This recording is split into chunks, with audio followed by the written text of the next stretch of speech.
A taxa de desemprego do país recuou para 11,8% no trimestre finalizado em julho deste ano. Segundo dados da Pesquisa Nacional por Amostra de Domicílios, divulgada hoje no Rio de Janeiro pelo Instituto Brasileiro de Geografia e Estatística, o IBGE, a taxa é inferior aos 12,5% do trimestre encerrado em abril deste ano e aos 12,3% de julho de 2018. A população desocupada ficou em 12,6 milhões de pessoas no trimestre finalizado em julho, 4,6% abaixo do trimestre encerrado em abril, ou menos 609 mil pessoas, mas estatisticamente estável em relação ao igual período de 2018.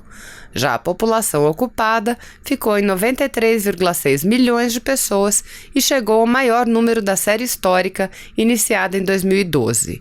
O contingente é 1,3% maior, mais 1,22 milhão de pessoas, do que em relação ao trimestre encerrado em abril e 2,4% superior, mais 2,22 milhões de pessoas, do que o trimestre finalizado em julho do ano passado.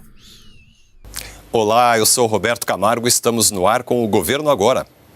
O desemprego no Brasil registrou queda no trimestre encerrado em julho. A taxa de desocupação recuou 0,6 ponto percentual e ficou em 11,8%. Em relação ao período anterior, o desemprego também caiu. E no segundo trimestre deste ano, a economia também cresceu. O PIB teve alta de 0,4%. O presidente Jair Bolsonaro falou hoje sobre a retomada do crescimento da economia no país. A economia é igual um transatlântico, não é de uma hora para outra, né? Até a nossa casa, quando o pessoal está endividado aí, é devagar, é complicado de recuperar. Agora, o que de bom nesses números, né, é porque vem em cima de investimento e não em cima de consumo. O consumo vai vir um pequeno crescimento agora com a antecipação do 13º do INSS e a questão também do Fundo de Garantia. E o ministro da Defesa, Fernando Azevedo e Silva, está hoje em Porto Velho, Rondônia, para acompanhar de perto as ações da Operação Verde Brasil, que é realizada nos 9 estados da Amazônia Legal.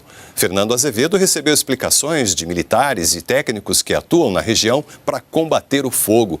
A operação está no 7º dia e mostrou redução das regiões atingidas por incêndios na Amazônia Legal. O governo federal decretou a garantia da lei e da ordem ambiental para ampliar as equipes em atuação na Amazônia para o combate ao fogo e investigação de ilícitos nas regiões afetadas. Um encontro em Brasília discutiu as várias aplicações benéficas da energia nuclear. Confira na reportagem. A tecnologia nuclear está presente cada vez mais no nosso dia a dia. Muitas vezes está associada ao uso bélico ou perigoso. Um seminário foi realizado em Brasília para divulgar o lado bom dessa tecnologia. Ainda existe uma percepção, né, por ignorância, obviamente, de parte da sociedade, que precisa ser reconstruída por parte do governo. No campo, por exemplo, é possível usá-la no controle de pragas em substituição ao uso do agrotóxico. Se você irradia faz o tratamento com irradiação, você elimina qualquer contaminação naquela fruta, aumenta o tempo de durabilidade e ela fica segura para consumo. O uso mais conhecido da tecnologia nuclear é na medicina, em exames com produtos radioativos, os chamados contrastes. A política nuclear brasileira já tem mais de 60 anos, com muitos avanços obtidos no setor. Uma das mais recentes pesquisas vai facilitar o desenvolvimento dos radiofármacos, medicamentos que facilitam os diagnósticos. A meta é que dentro de 4 anos o país não dependa mais de insumos importados. Daqui a 4, 5 anos, vai ter uma grande produção desse produto para que você possa aumentar e atingir muito mais a sociedade brasileira, né, no tratamento médico e na parte de prevenção. Atualmente, cerca de 2 milhões de procedimentos médicos realizados no país, sendo 24% deles pelo SUS, dependem de medicamentos com tecnologia nuclear importada. A autossuficiência brasileira na fabricação desses medicamentos vai significar uma economia de 18 milhões de dólares por ano aos cofres públicos e também um ganho para a sociedade brasileira. A medida provisória da liberdade econômica aprovada pelo Senado Federal pretende diminuir a burocracia e melhorar o ambiente de negócios no país. O texto agora aguarda a sanção do presidente Jair Bolsonaro. A costureira Joana montou um pequeno ateliê nos fundos de casa. Como microempreendedora individual, ela até tentou ampliar o negócio, mas desistiu com tanta burocracia. É difícil. A burocracia é muito grande. Para a gente abrir uma empresa, manter a empresa, mesmo sendo microempreendedor, é bem difícil. A vida agora das empresas e do empreendedor pode ficar mais simples e menos burocrática. É o que propõe a medida provisória conhecida como MP da Liberdade Econômica, aprovada pelo Senado na semana passada e que aguarda a sanção presidencial. A gente tem cunhado como uma lei áurea da micro e pequena empresa, uma libertação da micro e pequena empresa. Com isso, que ele possa estar buscando mais inovação, mais aumento de emprego e de produtividade. Pela lei, pequenos comerciantes e prestadores de serviço não precisam de alvará para funcionar. Também fica criada a carteira de trabalho digital e os documentos públicos digitais passam a ter o mesmo valor que os documentos originais.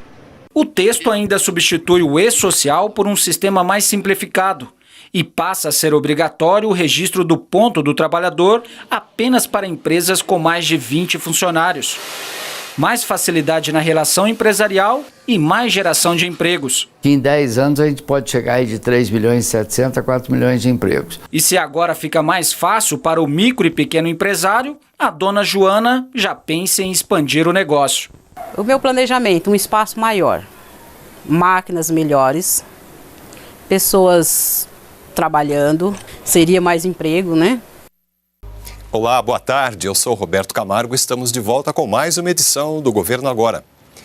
O ministro da Defesa, Fernando Azevedo e Silva, está hoje em Porto Velho, Rondônia, onde acompanha as ações da Operação Verde Brasil, que é realizada nos 9 estados da Amazônia Legal. Fernando Azevedo fala, neste momento, sobre os resultados alcançados pela operação. A iniciativa está no 7º dia e mostrou redução das regiões atingidas por incêndios na Amazônia Legal. O governo federal decretou a garantia da lei e da ordem ambiental para ampliar as equipes em atuação na Amazônia para o combate ao fogo e investigação de ilícitos nas regiões afetadas. Agentes do IBGE estão visitando domicílios em todo o país para saber como está a saúde do brasileiro. O resultado vai trazer, em 2021, uma radiografia atual das condições e do estilo de vida da população. Com que frequência o senhor teve problemas com sono, dificuldade para dormir, acordar? 3 vezes por semana. É a terceira vez que o Valdemir responde a um questionário do IBGE. Ele ficou sabendo que foi selecionado por carta para participar da Pesquisa Nacional de Saúde. Eu fiz o contato e disse que eu queria ser entrevistado. Eu me apresentei para fazer essa entrevista. Até fevereiro do ano que vem, cerca de 1.500 pesquisadores do IBGE vão visitar 108 mil residências em mais de 3 mil municípios do país. O resultado vai trazer em 2021 uma radiografia atual sobre as condições de saúde e indicadores relativos ao estilo de vida do brasileiro.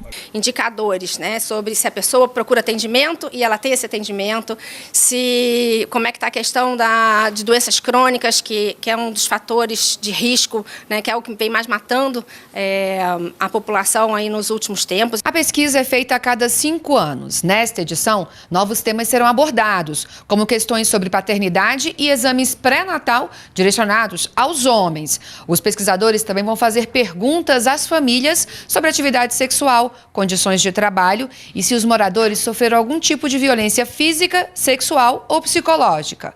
Todas as respostas estão protegidas por sigilo e só podem ser usadas para fins estatísticos. É importantíssimo que as pessoas recebam os nossos pesquisadores e as nossas pesquisadoras para que nós tenhamos esses dados e o Estado brasileiro possa fazer políticas, formular políticas e que combata essas questões, como violência doméstica, depressão, que é um dado que vai vir novo e que é extremamente importante, porque os dados informais, ou seja, dados ainda incompletos que nós temos sobre a questão da depressão, apontam um crescimento brutal dessa patologia na sociedade.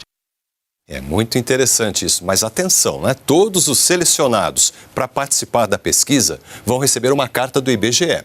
O agente deve ainda estar uniformizado e com crachá de identificação.